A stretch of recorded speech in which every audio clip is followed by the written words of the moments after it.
Та яг одоо илүү өрөө сувгийг хүлээн авч сонсож байна. За ингээд та бүхэндээ энэ өдрийн мэндийг хүргэе сонсогчдоо маш их баярлалаа. Та илүү өрөө сувг дээр лайк дараагүй бол лайк дараарай, subscribe дараагүй бол subscribe дарж хонхон дээр дарж бидэнтэй нэг дээрээ гэж үсэ. За хүмүүс ерөөхдөө бол зарим нэг хүмүүс бол ойлгодгүй юм бэлээ. Яагаад subscribe, like, share, comment бичих хэрэгтэй юм бэ? Эдгээр нь ямар учиртай юм бэ гэхээр ерөөхдөө нь базаад хэлэхэд бол илүү хуруу сувг цаашдаа үйл ажиллагаагаа хэвээ явуулж олон мэдээллийг та бүхэндээ хүрэхэд бэлэн болж байгаа нэг нь л хэлбэрээ гэсэн. Ер нь та subscribe, like, share, comment одоо бичиж хийх юм бол надад одоо тусалж байна л гэсэн санаа юм аа. Энэ сувгийг одоо цаашид тийм ээ.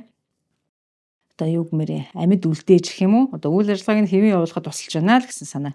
За ингээд өнөөдрийн дугаартаа бол тагнуул номер 2 сэдвийг оруулж байна. За сэдвийг ерөнхийд нь товчхон танилцуулах юм бол Оросын тагнуулчдын тухай ярина. Да ялангуяа одоо дэлхийд дахинд алдартай болсон Оросын эмэгтэй тагнуул Анна Чапман гэх эмэгтэйн тухай голлон ярихаар боллоо. За ингээд эхэлцгээе.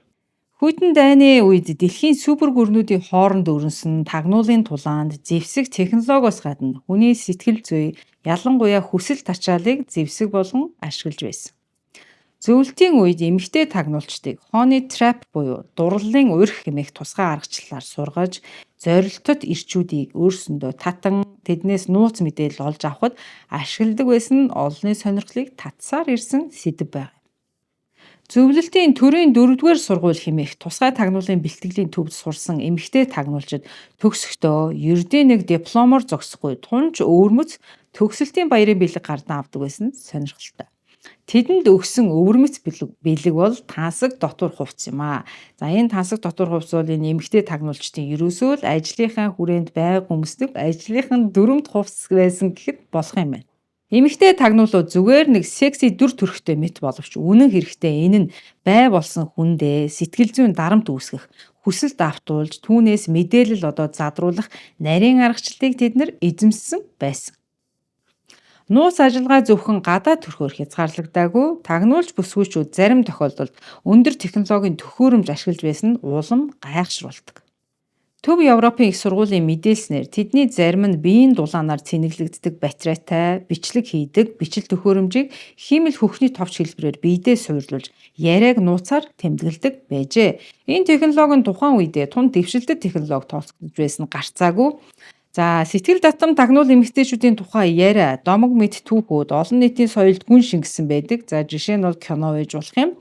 Үүнийг 2010 онд Америкийн нэгдсэн улсаас баригдсан Орос руу буцаагдсан тагнуул Анна Чапманы жишээ дахин баталсан юм. Тэрээр эх орондоо буцсны дараа Максим сэтгүүлийн Орос хувилбарт нүцгэн шахуу зураг ахуулж олон нийтийн төсөөлдөх секси тагнуул гэх ойлголтыг нийгэмд улам тодор харуулсан. За эдгээр түүхүүд бол ер нь бол бодит баримт, давсалсан цуу яриа, хүний төсөөлөл 3 яг зааг дээр оршдог ч гэлээ тагнуулын ертөнц бол хүний сул талыг ашиглахад тийм ээ хизээж хуучраагүй аргуудын нэгт бол тооцогддог юм а гэдгийг харуулж байгаа юм.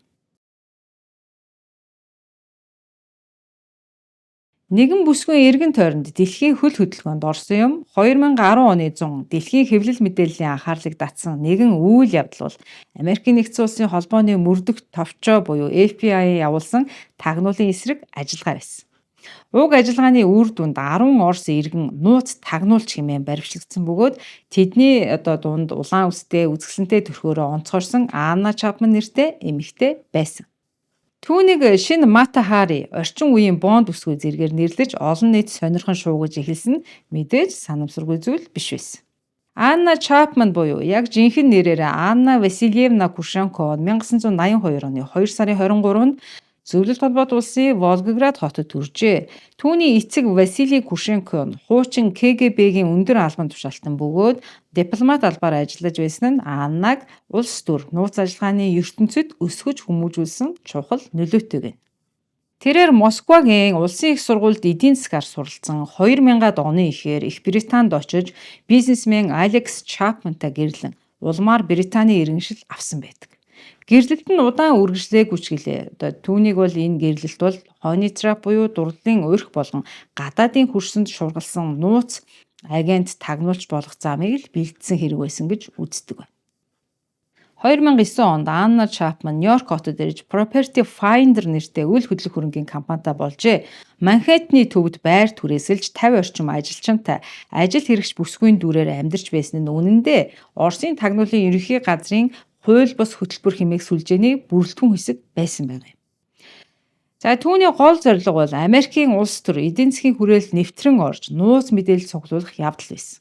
Анна болон бусад тагнуулууд бол флаш диск, Wi-Fi дамжуулагч, стеганограф, тусгай шифрлэл зэрэг технологийн хэрэгслийг ашиглан Орос руу мэдээлэл дамжуулж байсан байна. Гэвч зарим төхөөрөмж нь доголдож, энэ нь тэдний ил болгох илчлэгдэх үндэс болсон гэж үзсэн. FBI хэдэн жилийн турш Анна Чапман болон бусад тагнуулын гишүүдийг ажиглаж бүх харилцаа, төхөөрөмж, цахим орчин хянаж байсан байна. За 2010 оны 6 сарын 27-нд тэднийг Америкийн нэгдсэн улс даяар яг нэгэн зэрэг баривчилж авсан байдаг. Анна Чапманы хувьд бол тэрээр FBI-ийн нууц ажилтнанд хуурамч пассворд дамжуулах гэж оролдох үеэрээ баригдсан. Удалгүй Америкийн нэгдсэн улс болон Оросын холбооны улсын хооронд дипломат хэлэлцээр явагдаж тухайн зам бол Вен хотод хоёр талын тагнуулчдыг солилцсон нь Хүйтэн дайны үеийн тактикийн эргэн сэргэлт гэж үзэж байгаа юм. За Америкийн нэгдсэн улсаас Орос руу буцсан 10 тагнуулын дунд Анна Чапман багтаж байлаа. Тэрээр Орос руу буцсны дараа бол Анна Чапман тагнуулын амьдралын нууцлаг, дур булаам дүр төрхөөрөө олонний анхаарлын төвд байсаар байсан. Тэрээр Максим сэтгүүл бол 6 нийтлүүлж, Кремлийн залуучуудын хөдөлгөөн болох Младая Гвардиягийн нүүр царай болж телевизийн хөтлөгчөөр ажиллах болсон байна. Дэлхийн нууцуд буюу Tiny Mira нэртэй нэвтрүүлгээр түүх, технологи, улс төр, тагнуулын сэдвийг бол хөндөн өөрийгөө мэдлэгтэй, соёлтой нэгэн хэмээн харуулахыг зорьсон. Түүнийг олон хүн орчин үеийн Оросын суртал ухуулгын бүтээгдэхүүн хэмээн тодорхойлдогч Анна Чапманд итгэж түүнийг шүтэн биширдэг нийгмийн хэсэг бүлэг хүн бол Орос улсад байдаг. Анна Чапман Instagram болон Twitter хаягуудаараа улс төрийн байр сууриа илэрхийлж Владимир Путиний бодлогыг дэмжсэн постуудыг бол нийтэлдэг. Мөн Америкийн нэгдсэн улсын ерөнхийлөгч Дональд Трампыг ч дэмжиж байгаагаа нуудаггүй байна. 2017 онд Vanity Fair сэтгүүл бол түүнийг Trump Loving Instagram Star хэмээн нэрлсэн. Түүний улс төрийн PR дүр төрхийн нэгэн илрэл байсан. Анна Чапман бол орчин цагийн тагнуул гэдэг ямар байж болохыг харуулсан амьд тод жишээ. Тэрээр зөвхөн нууц мэдээлэлд хийсэн агент биш, харин сошиал медиа, улс төр, олон нийтийн нөлөө бүхий платформуудыг ашиглаж мэдээллийн яг энэ дайнд оролцдог шинэ үеийн тагнуулын хэлбэрийг төлөөсөн эмэгтэй гэж тодорхойлсон байна. Түүний түүх зөвхөн нэг хүний амьдралын замнал бус геополитик, технологи, сошиал медиа болон нийгмийн ихтгэл үнэмшлийн уулзвар дээрх тагнуулын оршихуйг харуулсан баримтат түүх юм. Хууль бус хөтөлбөр нь Оросын холбооны улсын гадаад тагнуулын албанаас удирддаг Америкийн нэгдсэн улсад нууцаар ажиллаж байсан тагнуулын бүлэглэл юм. 2010 оны 6 сард Америкийн нэгдсэн улсын холбооны мөрдөх товчоо тус бүлгийн 10 гишүүнийг баривчилсан бөгөөд хамгийн алдартай нь Анна Чапман байсан. Гэвч түүний цаана олон жилийн турш Америкийн нэгдсэн улсад амьдарч, ажиллаж, зарим нь бүр гэр бүл зохиож хүүхэдтэй болсон нууц тагнуулууд ч байсан юм аа. Оросын холбооны улсын хууль бус хөтөлбөрийн Америкийн нэгдсэн улсаас баривчлагдан нутаг бутсан 10 гишүүнийг одоо ингээд танилцуулъя. За нэгт Анна Чапман Нью-Йорк хотод амьдарч байсан, үйл хөдлөх хөрөнгийн бизнес эрхэлдэг дүрд тоглож байсан. Харилцаа холбооны технологи ашиглан мэдээлэл дамжуулахад төвлөрдөг байжээ. 2. Ричард ба Синтия Мёрфи. За тэд бол Нью-Жерсид амьдарч байсан байна. Жинхэнэ гэр бүл мэт харагдаж бүр дундаасаа 2 охинтой ч байсан гин. За тэднийг бол Оросын холбооны улсаас Америкт бол ажиллаж байсан хамгийн амжилттай тагнуулчид гэж бол үздэг. За тэд Нью-Йоркийн улс төрчдөд дөхөж мэдээлэл цуглуулах үүрэгтэй байсан байна. 3. Майкл Зотоли ба Патриция Милс. За тэд бол Сиэтлд байж байгаа Виржиниа руу нүүрсэн, коллежид сурч энгийн иргэдийн дүрээр амьдарч байсан байна. За тэр хоёр бол цуг амьдрахтаа хуурамч нэр, хуурамч бичиг баримт ашиглаж байсан. За 4. Хуан Лазаро. За Хуан Лазаро бол Нью-Йоркд ажиллаж амьдарч байсан. Өөрийгөө бол ер нь Перугийн иргэн гэж бол танилцуулдаг байсан. Хөгжмийн багш мэргэжилттэй байсан ч гэсэн өөрийгөө Оросын тагнуул гэдгээ хожим хүлээн зөвшөөрсөн байна. За түүний эхнэр Вики Флаез гэх эмэгтэй байгаа. За тэрээр бол Америкийн нэгдсэн улсын иргэн, за мөн тагнуул байсан юм байна. За 5. Вики Флаез. За Вики Флаез бол Перу гаралтай сэтгүүлч, Америкийн нэгдсэн улсын иргэншил авсан иргэн хүн юм байна. За тэрээр испани хэл дээр нийтлэл бичдэг байсан. баривчлагдаж Оросын холбооны улсад очисон цорын ганц Америкийн нэгдсэн улсын иргэн болсон юм.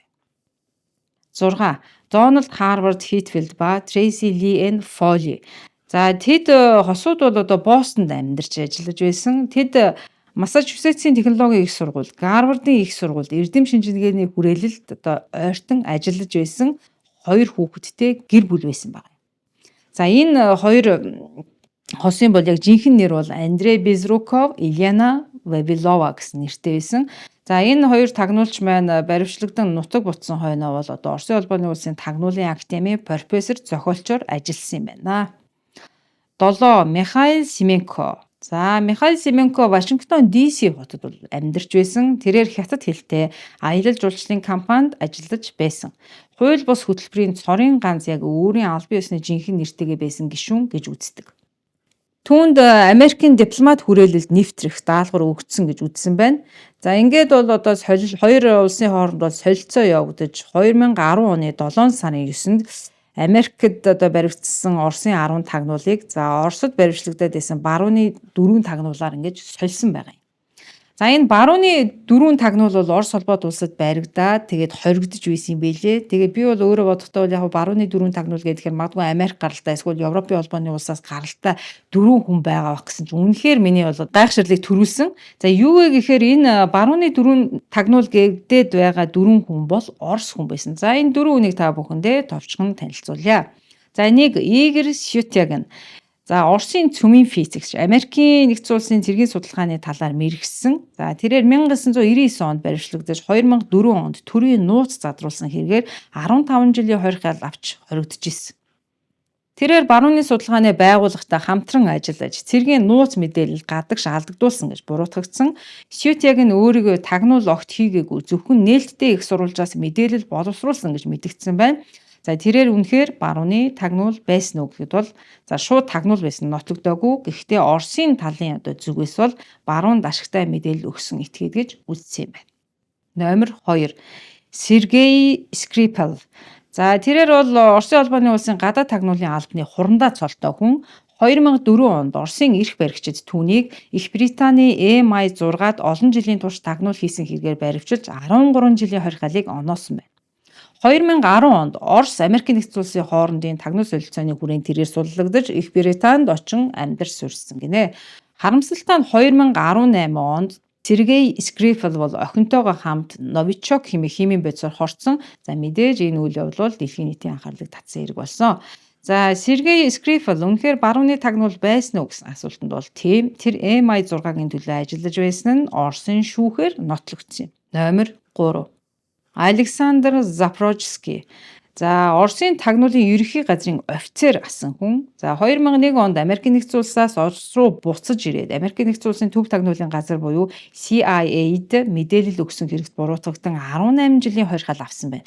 Мөн л одоо 2010 оны тагнуулын солилцоогоор суллагдсан хүмүүсийн нэг. За Александр Запорожский бол барууны тагнуул байсан уу гэсэн асуултанд бол тийм. Оросын талаас CIA-д ажилласан гэж батлагдсан бөгөөд тухайн үеийн мэдээлэлээрч батлагдсан байдаг байна. За хамгийн сүүлийн хүн буюу номер 4 Геннадий Василенко.